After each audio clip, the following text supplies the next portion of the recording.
বন্ধুরা তোমরা সবাই কেমন আছো? আশা করি সবাই ভালো আছো। আর এই দেখো সকাল সকাল চলে যাচ্ছি তোমাদের দাদু কাকু দাদাকে নিয়ে। হয়ে যাচ্ছে হচ্ছে নৈহাটি থেকে আমরা যাব চুচুড়া। ওখান থেকে হসপিটালে ডাক্তার দেখাতে যাব। আর এই দেখো টিকিট ঘর দেখতেই পাচ্ছ, এখানে টিকিট করে আমাদের তো আগে দেখানো ছিল, খালি এন্ট্রি করে দেখালেই হবে। আর খুব তাড়াতাড়ি আমাদের হয়ে গেছে, যার জন্য আমরা আবার রিটার্ন করেছি তাড়াতাড়ি, কারণ ফাঁকাই ছিল যেখানে আমরা দেখাবো। তারপরে ধরো 2-3 দিন বাদে আবার আমরা চলে গেলাম হচ্ছে মেলায়। বন্ধুরা মেলায় এখানে হচ্ছে মা কালীর মন্দির শ্যামনগরে। তোমরা হয়তো অনেকেই জানো যে শ্যামনগরে মা কালীর মন্দির আছে, যারা অনেকে এসছো। আর আমি মা আর মেয়ে যাচ্ছি, তোমাদের দাদাভাই যেতে পারেনি, যেহেতু কানের ডাক্তারের জন্য ছুটি নেওয়া হয়েছে। বেশি ছুটি নিলে তো অসুবিধা, ওই জন্য আমরা টোটো থেকে নেমে গেলাম। নেমে গিয়ে এই দেখো এখান থেকে হচ্ছে মেলা শুরু। বন্ধুরা দেখতেই পাচ্ছ এখান থেকে মেলাটা শুরু হয়ে গেছে। এইবার আমরা মেলার ভেতরে প্রবেশ করছি। আর এই দেখো খাজা গজা বাদাম টুপি কোনো কিছুরই অভাব নেই। মেলা বলে কথা, খালি পয়সা ভরে ব্যাগ ভরে নিয়ে যেতে হবে বন্ধুরা। যাই হোক চলো তাহলে ভেতরে প্রবেশ করছি আস্তে আস্তে, তোমরা দেখতে থাকো। আর এই দেখো বড় বড় ঢাকাই পরোটা, দেখেছি। আর আমরাও চলে গেলাম ভেতরে। দেখো আমাদের ভিডিও করা দেখে একজন বলছে তাড়াতাড়ি আসুন দিদিভাই, নিয়ে যান ডালা। যাই হোক আমরা তো ওরকম নেবো না, ভেতরের থেকে মন্দিরের ভেতরটা তো ওখানে ফটো তোলা বারণ আছে, ফোন কেড়ে নিচ্ছে। আমাদের সামনেই একজন মানে ফটো তুলছিল, তার কেড়ে নিয়েছে তার ফোন। আমি আর ভয়, ওই জন্য ফোনটা আর বের করলাম না। তারপরে এখানে এসে খেতে খাওয়া হয়ে গেছে, দেখতেই পাচ্ছ সবার প্লেট পরিষ্কার।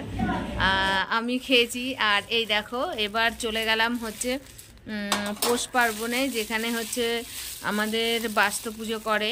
তোমাদের করে কার কার করে কমেন্টে জানিও। আমাদের তো করতে হয় বাস্তু পুজো। আমাদের এই দেখো এই যে চড়াটার মধ্যে বসিয়েছি। আর এই বাস্তু পুজো করতে গেলে কলা পাতা লাগে বন্ধুরা, কলা পাতার আগার পাতাটা। আর এই দেখো আমার বাস্তু পুজোতে মিষ্টিটা তৈরি হয়ে গেছে। একটা হচ্ছে সাদা মিষ্টি করতে হয়, সেটার মধ্যে হচ্ছে চিনি বলো গুড় বলো কিচ্ছু দেওয়া যাবে না, সেটা শুধু সাদাই হবে এমনি। আর একটা চিনি দেওয়া থাকবে, এই চিনি বলছি গুড় দেওয়া থাকবে সেটা যে। আর এই দেখো আমি এখন ঘরটাকে মানে ইয়ে করে নিচ্ছি, এঁকে নিচ্ছি।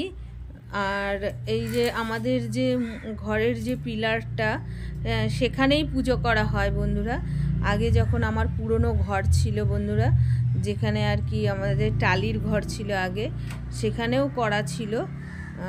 আর এখন আমি এখানে এই ঘরে এসেছি 2 বছর হলো, এই 2 বছরের ধরেই আমি করছি। আর এই দেখো ঘটিতে আঁকা হয়ে গেছে। আর এইবার আমের পল্লবটা নিয়ে নেব। আমের পল্লবে দেখছি যে কটা পাতা আছে, ওই জন্য গুনে নিতে হচ্ছে যে কটা পাতা আছে। সব পাতা তো দেওয়া যায় না, নয় 5টা 7টা এরকম দিতে হয়। তা আমি একটা পাতা হয়তো ছিঁড়তে হবে, তাই জন্য আমি একটা পাতা ছিঁড়ে নিলাম বন্ধুরা। ছিঁড়ে নিয়ে তারপরে আমি ওর মধ্যে হচ্ছে ইয়ের ফোঁটা দেবো, সিঁদুরের ফোঁটা। বন্ধুরা এটা হচ্ছে আমার শ্বশুরবাড়িতে আমার শাশুড়ি করতো, আর যেহেতু আমাদের শিখিয়ে গেছে তাই জন্য আমরা করি। আমার শাশুড়ি তো এখন বেঁচে নেই, তাই জন্য আমিই করি। আর এই দেখো সব কটা পাতায় সিঁদুরের ফোঁটা দিলাম।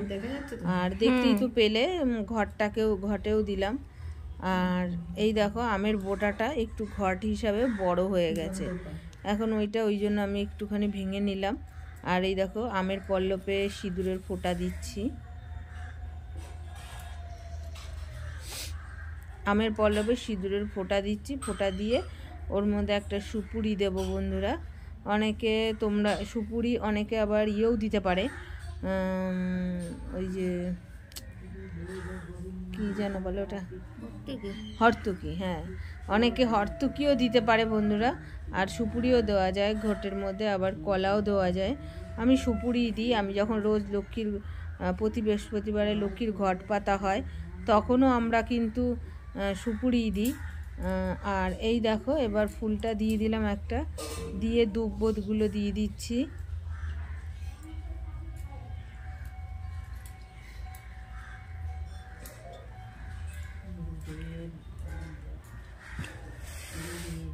দুব্বগুলো দিয়ে দিলাম, 3-4টে দুব্ব। বন্ধুরা এই ভিডিওটা তো আমি এরকমভাবে মানে তুলেছে মেয়েটা, কারণ ও তো পারে না। তারপরে দিয়ে দিলাম একটা বেলপাতা। অনেকে বেলপাতাও বলে, আবার বিল্লপত্রও বলে। যাই হোক, বিল্লপত্রটা হচ্ছে ব্রাহ্মণরা হয়তো বলে। এরপরে আমি ঘরটা ওখানে পাতবো, তাই শুধু তো মেঝেতে ঘট পাততে নেই, ওই জন্য আমি একটু ফুল নিয়ে নিলাম। ফুল নিয়ে তারপরে ওখানে একটু ধান দুব্ব সব দিয়ে দিলাম।